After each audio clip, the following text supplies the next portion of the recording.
All right, guys, gather around because it's story time.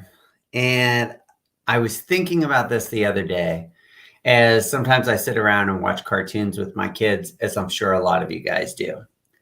And we were watching Roadrunner versus Wile E. Coyote. And it really just kind of hit for me. So let me set the stage for you real quick. Just like in most cases, this coyote is determined that today is the day that he is going to crush this roadrunner, right? Wipe it off the face of the earth. And this coyote is so focused on this one task at hand, right? We call this tunnel vision. We have blinders. You see horses, they put blinders on so they can't see anything else and get distracted by everything that's happening around them. And so he's in this little shed. Obviously, the shed is made by Acme, and he's building this bomb, which is also made by Acme. And while he's so intently focused on making this bomb to blow up this Roadrunner, the Roadrunner simply is pushing this shed that he's working in nice and slowly onto a railroad track. And the coyote is oblivious to this, right? Just focused on what we have to do, what we have to stay alive, like everything that he's focused on. And in this time, all of a sudden, lo and behold, this freight train is on its way directly towards this shed that is now placed on top of the railroad tracks. The coyote looks up because he hears the choo-choo and literally has a moment where this coyote can either run, get out, etc. But what does the coyote do? Pulls down the shade, right? And pretends that by pulling down the shade, the problem is just going to go away. How many of us do that, right? We don't address something at hand because we think it's just going to go away. Now, does the problem go away? Of course not, right? The problem doesn't go away at all. And so this freight train comes and smashes this coyote's shed, and there's this huge explosion, and there's smoke and explosions and everything else, chaos kind of going on. Now, the coyote never dies, right? But after the smoke settles, you see him kind of limping off and licking his wounds and kind of going on to the next thing. So what possible applications could a Roadrunner episode have on your life and my life alike? Guys, because there's a lot of things that are going on right now.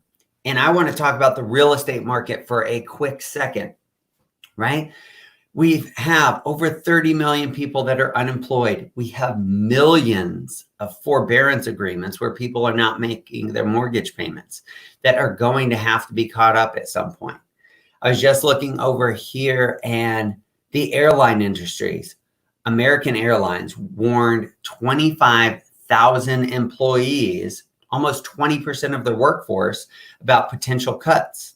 United told 36,000 employees, almost 40% of its workforce, that they would be furloughed. Southwest, which has never had a involuntary furlough, told employees that it will have to cut unless they get 3 times the amount of passengers and business by the end of the year. Delta, which took a $5.7 billion loss last quarter, might have to cut its pilots' pay and furlough CEOs in order to make sure. Now, for me, I'm looking at, well, man, we just, as taxpayers, we provided a $25 billion tax bailout for them so that they could maintain their bills. And when does that come up? At the end of September, which is why they're having these conversations and stuff now. Was it worth it? That's not for me to decide. You can make that decision and stuff on your own. But think about this from a real estate perspective.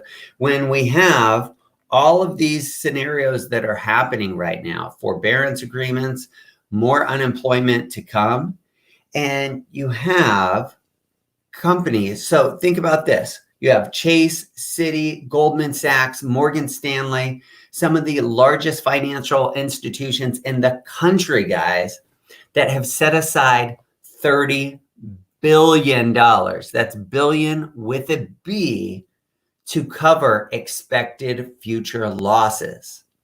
That's on top of the $20 billion that was set aside last quarter alone, which we talked about when this whole thing started.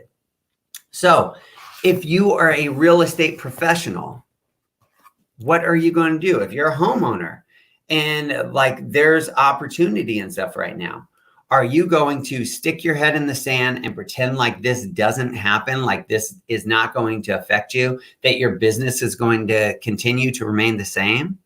Or are you going to position yourselves to work with banks, to work with institutions, to work with people that have been in this default industry time and time again, so that if all of this does tend to happen, then you're positioned for it?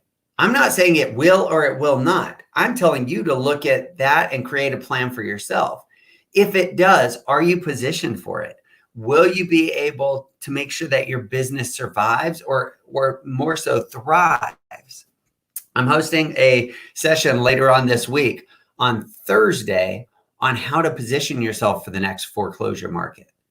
If you have no idea what to do, guys, I would love you to join me. Shoot me a DM. I'd be happy to send you over an invitation, a link, so that you can start thinking about this strategically. Again, here's the worst case scenario. If it doesn't happen in your position, well, then you continue growing your regular real estate business as you're doing now. But if it does start to shift, then you're positioned ahead of the curve, right? You're going to where the market's going to be and not where it's at now. And that's what will set you apart from the competition. So guys, hopefully this helped you. I am always looking for more leaders to partner up with. If you think that that session on Thursday will help you out, call, text, email me, send me a message, and I'll send you over the registration. Hope all is well, guys, and I'll talk to you soon. Happy Monday.